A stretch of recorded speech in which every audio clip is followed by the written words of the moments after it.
இந்த உலகத்தில் பல புனிதர்களின் உடல் உறுப்புகள் இன்னும் அழியாமல் இருக்கின்றது. அதில் ஒன்றுதான் புனித வின்சென்ட் டி பாலின் இதயம்.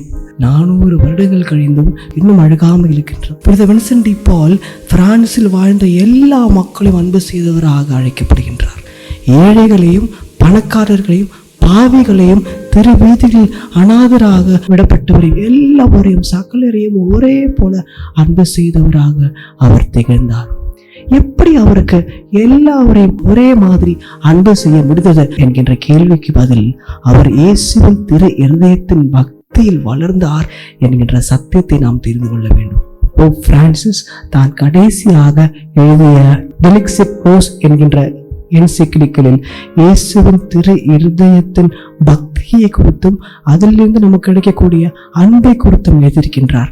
அந்த என்சைக்ளிக்கலில் புனித வின்சென்ட் டி பால் எல்லாரையும் ஒரே மாதிரி அன்பு செய்ய முடிந்தது.